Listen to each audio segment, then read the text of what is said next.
5 दिन बाद यानी कि तारीख होगी 19 अगस्त की, और 19 अगस्त की तारीख से लेकर 21 अगस्त की तारीख तक ये दिन दरअसल मोदी जी पर बहुत भारी पड़ेंगे। ये मोदी की परीक्षा का दिन है, क्योंकि 125 से ज्यादा भारतीय जनता पार्टी के नाराज, बागी, असंतुष्ट या फिर कि डरे हुए सांसद अपने भविष्य से उन्होंने बड़ा कदम उठा लिया है। और इसके बाद नायडू के गढ़ में आरएसएस की एक बड़ी मीटिंग का आयोजन। क्या आंध्र प्रदेश से अब गुजरात का टिकट कटेगा किसी का? और क्या सिर्फ किसी का कटेगा या फिर दोनों लोगों का कटेगा? सारी बातें जरा विस्तार से। नमस्कार, मैं स्वप्निल और आप मुद्दा देख रहे हैं। दोस्तों, आगे बढ़ें उससे पहले वही छोटी सी अपील। मुद्दा इन दिनों एक गंभीर आर्थिक संकट से जूझ रहा है। एक तरफ जहां हमारे मेन बैंक अकाउंट्स बीते लंबे समय से फ्रीज चल रहे हैं, तो दूसरी तरफ हमारे 2.5 साल पुराने चैनल को हमसे लंबे समय तक छीन कर रखा गया। ऐसे में डे टू डे ऑपरेशंस में मुद्दा को काफी मुश्किलों का सामना करना पड़ता है। लिहाजा आपसे यह अपील करना हमारी मजबूरी है। आपसे गुजारिश है, यदि आप चाहें तो स्क्रीन पर दिख रहे क्यूआर कोड या फिर के नीचे दिख रहे यूपीआई नंबर्स के जरिए मुद्दा की छोटी छोटी मदद जरूर कीजिएगा, ताकि हमारी बेबाकी यूं ही बरकरार रहे। अब आगे बढ़ते हैं, और सबसे पहले बिना किसी लाग लपेट के, बिना किसी बड़ी भूमिका के आपको एक प्रेस रिलीज आपकी स्क्रीन पर मैं दिखाता हूं। हालांकि ये प्रेस रिलीज 10 अगस्त को जारी की गई थी, लेकिन गोदी मीडिया ने अब तक इस प्रेस रिलीज को छापा नहीं। क्या आप सोच सकते हैं, कल्पना कर सकते हैं कि आरएसएस की तरफ से कोई प्रेस रिलीज जारी हो और वो प्रेस रिलीज गिनी चुनी जगहों पे छपे, कहीं कोई हड़कंप ना हो, यूट्यूब चैनल पर भी कोई उस पर बात ही ना कर पाए क्योंकि खबर सिर्फ और सिर्फ आरएसएस की वेबसाइट पर लगी हो? ऐसा ही हुआ है, और ये प्रेस रिलीज आरएसएस की वेबसाइट से हमने हासिल करी। ये प्रेस रिलीज ये बता रही है कि 19 अगस्त से लेकर 21 अगस्त की तारीख तक अखिल भारतीय समन्वय समिति की बैठक है, जिसमें संघ से जुड़े हुए 32 से ज्यादा संगठन, उनके तमाम पदाधिकारी, तमाम जो उसके संयोजक हैं, वो आंध्र प्रदेश में पहुंचेंगे, नायडू के गढ़ में पहुंचेंगे। लेकिन दोस्तों, ये कोई अचानक से नहीं हो रहा है। इसके पीछे एक लंबी कहानी है, बड़ी कहानी। दरअसल संघ बहुत दिनों से मौके की तलाश कर रहा था। सरकार में बैठे हुए एक मंत्री महोदय भी बहुत दिनों से मौके की तलाश कर रहे थे, और कुछ सांसद, या फिर कुछ क्या, उन कुछ को हटा दीजिए तो मोदी जी के पास सांसदों का आंकड़ा 122-123 बचेगा, जो भारतीय जनता पार्टी के सांसद हैं, क्योंकि कुल सांसद 240 हैं।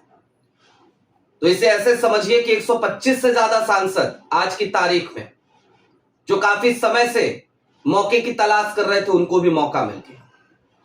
रिपोर्ट्स बहुत पहले से आरएसएस के पास सारी पहुंचती रही। हालांकि आरएसएस से बहुत ज्यादा उम्मीदें हम नहीं लगाते हैं, आरएसएस की विचारधारा से हम बिल्कुल सहमत नहीं हैं, लेकिन उसके बावजूद खबर के तौर पर इस खबर को आपके सामने लाना जरूरी है। दरअसल कहते हैं ना कि लंका में सभी 52 गज की, तो कुछ वैसी हालात है यहां पे। आरएसएस अब मौका उसे सामने दिखाई दे रहा है, अवसर सामने दिखाई दे रहा है, और उसे लग रहा है कि अभी नहीं तो कभी नहीं। दरअसल अब स्थिति वो पैदा हो गई है जहां पर मोदी और अमित शाह के रहते इस देश का युवा भारतीय जनता पार्टी पे भरोसा नहीं कर सकता। राष्ट्रीय स्वयंसेवक संघ की तरफ से, मोहन भागवत की तरफ से एक कार्यक्रम का अभी बीते दिनों आयोजन किया गया था, जिसमें उन्होंने जिंजी से 2000 जिंजी से बात करने को लेकर के अपना प्लान बनाया था, लेकिन वो कार्यक्रम सुपर डुपर फ्लॉप रहा। और इसके बाद से पूरी तरीके से आरएसएस सख्ते में है कि ये क्या हो रहा है, ये क्यों हो रहा है, ये कैसे हो रहा है। भाई इतनी अलोकप्रियता सरकार की, और ये सरकार की अलोकप्रियता है या फिर मोदी और शाह की अलोकप्रियता? तो जाहिर सी बात है, जब सत्ता में आप ये कहकर आए थे 2014 में अब की बार मोदी सरकार, तो ये मोदी सरकार की अलोकप्रियता है। प्रधानमंत्री मोदी व्यक्तिगत तौर पे जिम्मेदार है। जब हर चीज का क्रेडिट वो लेते हैं, तो फिर सरकार की अलोकप्रियता का क्रेडिट कोई और क्यों लेगा? वो भी मोदी जी को ही झेलना पड़ेगा उसका तंज। और मोदी जी के साथ साथ जो उनके साथ रहे हमेशा, गुजरात से लेकर यहां तक आए, अमित शाह, उनको झेलना पड़ेगा। अब दोस्तों, 125 से ज्यादा बागी सांसद समय समय पर आरएसएस को ये बताते रहे कि भाई देखिए, हम संतुष्ट नहीं हैं। बीते दिनों मैंने आपको एक खबर बताई थी, 117 सांसदों का तो एक आंकड़ा आया था मेरे पास एक सोर्सेस के हवाले से, और यह बताया गया था कि कॉकरोच जनता पार्टी को भी सपोर्ट किया गया एक हद तक भारतीय जनता पार्टी के ही एक खेमे की तरफ से। दूसरी तरफ एथेनॉल वाला जो मुद्दा है, इस मुद्दे में पूरा घी डालकर, खूब आग लगाकर, जब इस आग की लपटें ऊंची उठने लगी, सरकार इन आग की लपटों में घिरने लगी, तो नितिन गडकरी ने अपना पल्ला झाड़ लिया और कहा कि मेरा तो कोई लेना देना नहीं। ये सारी चीजें एक संकेत है। और राजनीति के विद्यार्थियों से पूछिएगा, सियासी पंडितों से पूछिएगा, तो ये सारे संकेत एक ही तरफ इशारा करते हैं कि एक तो वो अपोजिशन है जो सामने दिखता है, जिसमें राहुल गांधी, अखिलेश यादव, या फिर कि ममता बनर्जी, या फिर कि अभिषेक बनर्जी, सरीखे लोग हैं, एक फहरिस्त है। लेकिन दूसरी तरफ अगर आप देखें, तो ये तमाम संकेत इस बात की ओर इशारा करते हैं कि अपोजिशन पार्टी से बाहर जो है वो दिख रहा है, अपोजिशन पार्टी के अंदर खड़ा हो चला है। और जो अपोजिशन पार्टी के अंदर खड़ा हुआ है, वो अपोजिशन अब मोदी और शाह को बर्दाश्त करने को तैयार नहीं दिखता। दोस्तों, एक छोटा सा एग्जाम्पल और ले लीजिए। राहुल गांधी ने कल संदीप दीक्षित को गले लगाया और जो फॉरेन डिप्लोमेसी है उसका एक छद्म रूपांतरण उन्होंने किया, जिस पर संदीप दीक्षित ने एक अनर्गल बात कही। मैं उस बात का समर्थन नहीं करता, बिल्कुल नहीं करता, किसी को नहीं करना चाहिए। संदीप दीक्षित को चाहिए कि वो माफी मांग ले, क्योंकि उनकी इस गलती की वजह से राहुल गांधी को क्रिटिसिज्म झेलना पड़ रहा है। राहुल ने मंच पे ही सीधे तौर पर इस बात से इनकार कर दिया था। खैर, अब वो मुद्दा भारतीय जनता पार्टी का आईटी सेल तो बना रहा है, अमित मालवीय जैसे लोग तो बना रहे हैं, जेपी नड्डा भी कुछ कुछ कह रहे हैं, निशिकांत दुबे भी कह रहे हैं, लेकिन क्या पार्टी के सभी सांसद कह रहे हैं? मैंने आज कम से कम 10-15 ऐसे सांसदों की जाकर के ट्विटर की टाइमलाइन देखी जो बड़ा एक्टिव रहते हैं। वो तमाम सांसद इस मुद्दे पर खामोश हैं। वो तमाम सांसद कल अमित शाह को जिस तरीके से क्लास लगाई है राहुल गांधी ने, उस पर खामोश हैं। ये खामोशी अपने आप में एक बयान है, एक स्टेटमेंट है। दूसरी तरफ ये जो समन्वय समिति की बैठक है, ये बैठक क्या होती है, कैसे होती है, क्यों होती है, अब इसको भी समझिएगा। उससे पहले एक अपडेट और दे दूं, पांचजन्य पे भी संदीप दीक्षित की उस हरकत को लेकर अभी तक कोई लेख नहीं आया है।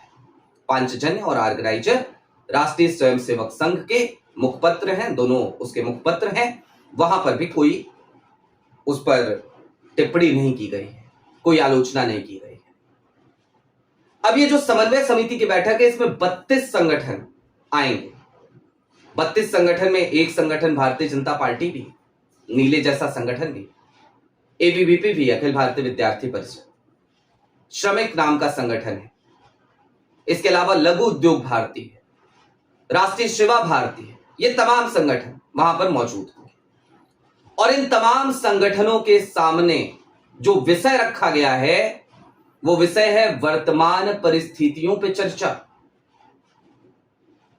वो विषय है पंच परिवर्तन पे चर्चा। और साथ ही साथ रिपोर्ट कार्ड मांगा गया है कि रिपोर्ट कार्ड भी दीजिए। क्या कर रहे हैं, कैसे कर रहे हैं? और भारतीय जनता पार्टी का रिपोर्ट कार्ड क्या जाएगा कि भैया संसद नहीं चल पा रही है क्योंकि सदन में अमित शाह नहीं जा पा रहे हैं, डर रहे हैं, हमारे गृह मंत्री डर रहे हैं।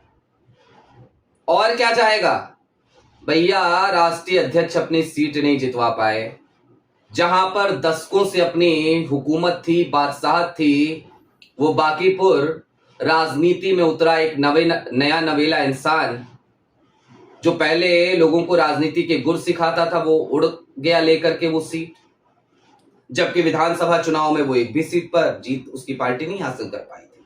तो ये रिपोर्ट कार्ड जाएगा। अब ये रिपोर्ट कार्ड कितना सेटिस्फाई करेगा किसी को, आप सोचिए। और ये समन्वय बैठक आनन फानन में ही बुलाई गई है क्योंकि 19 जुलाई की तारीख को अभी प्रांत प्रचारकों की बैठक हुई थी। डेट थोड़ा इधर उधर हो सकता है, 19 हो सकता है, 12 हो सकता है, लेकिन जुलाई में, इसी जुलाई में बैठक बुलाई गई थी प्रांत प्रचारकों की। और उसके तुरंत बाद ये बैठक बुला ली गई और ये बैठक की जगह भी मायने रखती है। बैठक बुलाई गई नायडू के गढ़ में। अब नायडू के गढ़ से क्या संदेश जा रहा है? नायडू के गढ़ में ही क्या बैठ करके टिकट काट दिया जाएगा? कहा जाएगा चलिए भैया, thank you know thank you, 12 साल का राज, टाटा बाय बाय? या फिर कि अभी मोदी जी को थोड़ा बहुत और मौका मिलेगा, और मौका मिलेगा तो कितना और बंटाधार होगा, क्योंकि बंटाधार हर गुजरते दिन के साथ हो रहा है और वो अब किसी से भी ढका छिपा नहीं है, क्योंकि विपक्ष लगातार लोकप्रिय हो रहा है, मजबूत हो रहा है। इस देश का जिंजी, इस देश का युवा वो सरकार के खिलाफ मोर्चा खोले बैठा है। जुडिशरी भी बार बार अपने कदम पीछे खींचती हुई नजर आ रही है। राहुल गांधी को तमाम मामलों में क्लीन चिट से मिल रही है। तो स्थिति ठीक नहीं है, संकेत बहुत बुरे हैं गुजरात लॉबी के लिए। आपकी क्या राय है वो हमें कमेंट बॉक्स में जरूर बताइएगा। अभी के लिए दीजिए इजाजत, चलते चलते फिर वही अपील, चैनल पे नए हो तो सब्सक्राइब करते हुए जाइएगा, सक्षम हो तो मुद्दा की छोटी छोटी मदद जरूर कीजिएगा ताकि हमारी बेबाकी यूं ही बरकरार रहे। बहुत शुक्रिया।